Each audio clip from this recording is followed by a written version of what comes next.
यूं दी हमें आजादी की दुनिया हुई हैरान, ए कायदे आजम तेरा एहसान है एहसान। अस्सलामुअलैकुम ऑल, मैं हूं मोहम्मद कासिम राना। आप सबको पाकिस्तान का 77वां 77 जश्न आज़ादी की बहुत बहुत मुबारकबाद। दुआ है रब ताला ये साल आपके लिए, मेरे लिए, हम सब के लिए बरकतों, रहमतों और मजीद आसानियां पैदा करे, आमीन। बगैर इसके मुमकिन ही नहीं शनाख्त मेरी, मेरा वतन मेरे शजरे नस्ब की तरह है।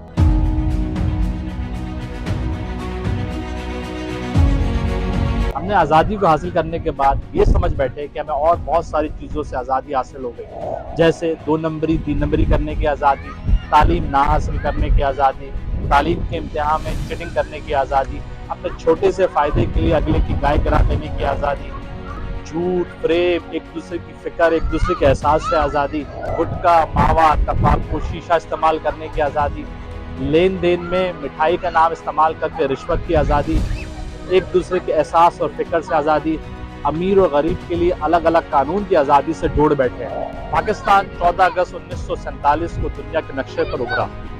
इससे ठीक 2 साल पहले 6 अगस्त 1945, जी हाँ, मैं बात कर रहा हूँ हिरोशिमा नागासाकी, जापान के 2 शहर। ये स्टोरी आपको अफसुर्दा या सैड नहीं करेगी, बल्कि आपको हिला देने वाली एनर्जी देने जाएगी। 6 अगस्त 1945 ठीक 8:16 जब जापान के शहर हिरोशिमा नागासाकी में लोग अपनी जरूरियात जिंदगी में, कोई स्कूल जा रहा है, कोई कॉलेज जा रहा है, कोई यूनिवर्सिटी जा रहा है, कोई ऑफिस जा रहा है,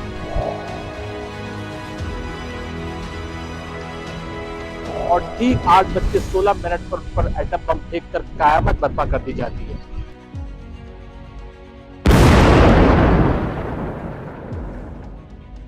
दुनिया का पहला एटम बम किसी शहर पर गिरा के एग्जीक्यूशन की जाती है, और 1 मिनट के अंदर वो शहर जलकर राख बल्कि रेगिस्तान की शक्ल इख्तियार कर लेता है।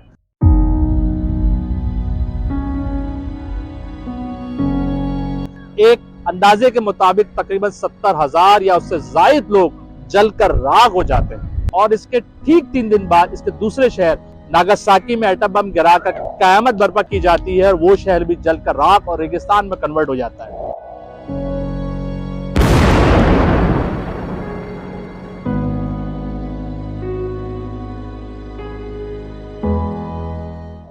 और एक अंदाजे के मुताबिक इन दोनों शहरों में कैजुअलिटीज की तादाद तकरीबन 1.5 से 2 लाख के आसपास है। जापान ने अनकंडीशनल सरेंडर करा। जापान ने नारा लगाया वी वांट पीस, और नारा लगा के वो घर जाके सो नहीं गया। अल्लाह ना करे अगर हम पाकिस्तानी होते, हम नारा लगाते वी वांट पीस और घर जाके झोलियां फैला फैला के बददुआएं दे रहे के अल्लाह तू आसमान से फरिश्ते भेज, इस अमेरिका का बेड़ा गर्क कर दे, इसने मासूम बच्चों की जानें कुर्बान करी, इसने औरतों पे एटम बम फेंका, तू कादिर है और इस मुल्क का बेड़ा गर्क कर दे। रब ताला कहेगा मैं तो कादिर हूँ, मुझे तो पता है मेरा काम क्या है, तुझे भी तो सलाहियतें दी हैं, तुझे भी तो टैलेंट दिया है, उसको कब यूज करेगा। और तकरीबन 30 से 40 सालों के अंदर इन दोनों तबाहशुदा शहरों को अपने कदमों पर वापस ला खड़ा कर दिया है।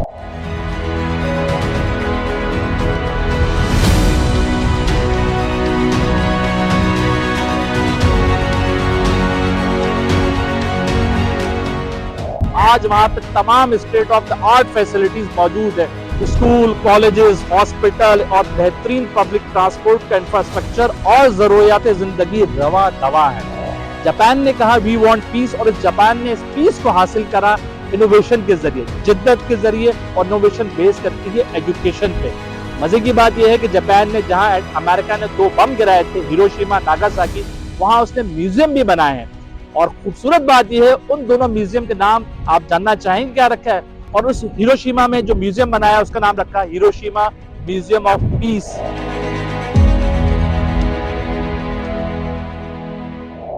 कितना खूबसूरत नाम है और कितना जबरदस्त मैसेज जाता है। अगर मैं और आप या पाकिस्तानी हम नाम रखते उस म्यूजियम का, सोचे क्या सजेस्ट करते, बदला लेंगे, फौजी नहीं भूलेंगे और लड़ेंगे आखिरी खून के कतरे तक। अपने बच्चों को बताते कि इधर आप पुत्र देख, अमेरिका ने बम फेंकी थी, हम सबको तबाह कर दिया था, तेरा दादा यहाँ बैठकर खाना खा रहा था, उसको दुश्मन ने खाना नहीं खाने दिया और बम गिरा के तेरे दादा भी मर गए।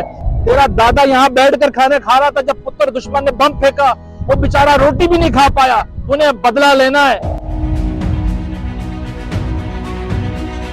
और वो बच्चा तालीम से फारिग, एजुकेशन से फारिग, स्किल से फारिग, उसके दिल जहन पर सिर्फ एक ही चीज, बदला लेना है, बदला लेना है, बदला लेना है। उसने ऐसा नहीं सोचा, उसने पीस का नारा लगा के इस म्यूजियम का नाम भी पीस में रखा, क्योंकि बात बड़ी खूबसूरत है कि कभी भी नफरत का बीज बोकर अमन और मोहब्बत का फल नहीं मिलना।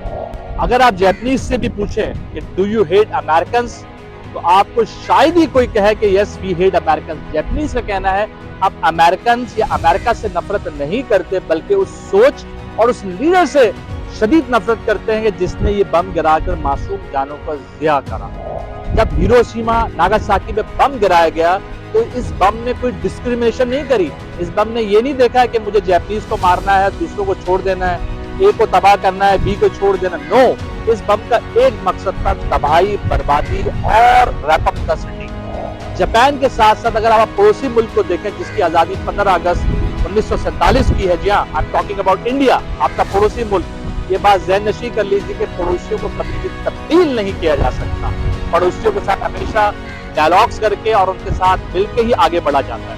आज इंडिया चांद के चेहरे पर अपने कदमों के निशान आवेजा कर चुका है। क्रिकेट की दुनिया में हम फौरन इंडियन, पाकिस्तानी और हमारी हुब्बुल वतनी टॉप ऑफ द लिस्ट हो जाती है। हमारी हुब्बुल वतनी जोश मारने लगती है। क्रिकेट की दुनिया में आज इंडिया T20 का वर्ल्ड चैंपियन है। क्रिकेट की ही दुनिया में लास्ट टेस्ट चैंपियनशिप के फाइनलिस्ट इंडिया ही था और 50 ओवर्स का रनर अप भी इंडिया ही है। ओडीआई की और टेस्ट की नंबर 1 रैंकिंग टीम इंडिया ही है। इंडिया जिसकी लिटरेसी रेट आज तकरीबन 76.7% के करीब है, उसने भी तमाम इनोवेशन को हासिल करा बेस्ड ऑन एजुकेशन। कहा जाता है कि किसी मुल्क को आबाद या बर्बाद करना हो तो उसको कलम की ताकत दे दो, वो मुल्क आबाद होना शुरू हो जाएगा। उस मुल्क से कलम की ताकत ले लो, वो मुल्क बर्बाद होना शुरू हो जाएगा। ऑटोमेटिकली वो उस मुल्क की डिक्लाइनिंग स्टार्ट हो जाएगी, उस मुल्क को तबाह करने की जरूरत नहीं। आज जापान दुनिया की 3rd वर्ल्ड इकोनॉमिक जोन है। जी हाँ, ट्रेड, कल्चर, टूरिज्म में टॉप ऑफ द लिस्ट आता है। सोचे जरा, जापान का डिफेंस आज नाकाबिले तस्खीर है। और मजे की बात यह है, Japan is not a nuclear state. Japan nuclear power नहीं है, लेकिन सोचे अगर आज जापान पे कोई भी एटम बम या मिसाइल फेंकने का सोचे तो दूसरा मुल्क को उसको आकर रोकेगा। हाँ भाई, क्यों गिरा रहा बम? वहां मेरी 100 फैक्ट्रियां हैं, वहां मेरा पोता काम कर रहा है, वहां मेरे मुल्क के 1 लाख लोग काम कर रहे हैं, वहां मेरे मुल्क के 10,000 लोग काम कर रहे हैं। पागल हो गए क्या? इस बम से मेरे सारे आबो अजदाद तबाह हो जाएंगे। वापिस रखी। बिल्कुल उसी तरह जैसे पाकिस्तान चाहकर भी एटम बम यूज नहीं कर सकता। उमर शरीफ का बड़ा मशहूर डायलॉग है कि जब भी हम एटम बम यूज करने का सोचे, पड़ोसी मुल्क का फोन आ जाता, हाँ भाई बम यूज कर रहे हो, ठीक है करो, करने से पहले हमारा पैसा दे दो, हमारा कर्ज दे दो, और फिर जो बम यूज करना है करते रहो। मोरल ऑफ द स्टोरी ये है कि हम हमेशा कहते हैं कि पाकिस्तान बनाने के लिए लाखों जानों की कुर्बानी, हजारों इज्जतें लुटवाएगी। ट्रू, एग्री, लेकिन अब हमें इससे आगे चलना होगा। 65 की जंग के शादियाने कब तक हम बजाते रहेंगे? कब तक हम 28 फरवरी का फंटास्टिक के टिकटॉक बनाते रहेंगे? कब तक हम 1992 के वर्ल्ड कप का जश्न मनाते रहेंगे? 5 साल जश्न, 10 साल जश्न, सिल्वर जुबली, और हम शायद गोल्डन जुबली के करीब जा रहे हैं। अब हमें इससे आगे जाना होगा। इस मुल्क के लिए आपने क्या किया? इस मुल्क के लिए मैंने क्या किया? इस मुल्क के लिए आपके चाचू, मेरे बड़े अब्बू ने क्या किया? We have to play our own role. Sir, हुकूमत आपके घर नहीं आएगी। If you think government is going to come to your home, no my friend, ऐसा नहीं होने जा रहा। 24 करोड़ के मुल्क में गवर्नमेंट के पास इतनी कैपेसिटी नहीं है। घर जा जाके पूछे, हाँ भाई तू क्या बनना चाहता है? क्रिकेटर बनना चाहता है? We have the lab, we have the academy, वहां चलो तुम्हें ट्रेन करते हैं। नो सर, ना कभी ऐसा हुआ, ना कभी ऐसा होगा। अब नासा पाकिस्तान से बोले वी नीड 500 साइंटिस्ट, क्या हमारे पास इतनी तादाद में साइंटिस्ट मौजूद है? या हमसे कहा जाए हमें बेहतरीन हजारों की तादाद में डॉक्टर्स चाहिए, क्या हमारे पास इतनी तादाद में डॉक्टर मौजूद हैं? हम लोग क्या करते हैं, हम कोई बुरा भला कोई चीज भी हम बुरी देखते हैं, घर जाते हैं खूब गालियां देते हैं कि भाई ठीक नहीं होना, बेकार है, no need to put the effort. सोचो अगर अल्लामा इकबाल ने बार बार कायदा आजम को खत लिखकर लंदन से वापस बुलाया, अगर कायदा आजम कहते इकबाल को, इकबाल इस कौम में कुछ नहीं होना, तो फजूल में टाइम जाया कर रहा है, ये ख्वाब आप कुछ नहीं होते मेरे दोस्त, लंदन आ जा लंदन, यहाँ पे मुकद्दर का सिकंदर लगी हुई है, दोनों भाई बैठ के देखेंगे, उसके बाद टाइटैनिक का दूसरा शो, टिकट मेरी तरफ से और खाना तेरी तरफ से। बता रहा हूँ लास्ट टाइम भी तूने खाना नहीं खिलाया था। सोचे अगर अल्लामा इकबाल या कायदा आजम की भी ऐसी सोच होती तो हम क्या इस पुरफिजा माहौल में आजादी की सांसों को एंजॉय कर रहे होते? यकीनन जवाब है ना। हमें अपने मुल्क के लिए, अपनी फैमिली के लिए, अपने शहर के लिए, अपने से बढ़कर एजुकेशन के लिए रोल अदा करना होगा। तालीम ऐसे जो आपके दिल और जहन दोनों को फिल्ड करे, भरे। मैं चाहता हूँ कासिम राना की आवाज आपके दिल में उतर जाए। मैं चाहता हूँ ये एजुकेशन की आवाज घर घर पहुंचे और हम सबको अपनी जात से बढ़कर इस मुल्क के लिए, अपने शहर के लिए रोल अदा करें। कोडक ने डिजिटल कैमरों को, याहू ने गूगल को, नोकिया ने एंड्रॉइड को रिजेक्ट करा। नतीजा आज ये तीनों खुद ब खुद रिजेक्ट हो गए।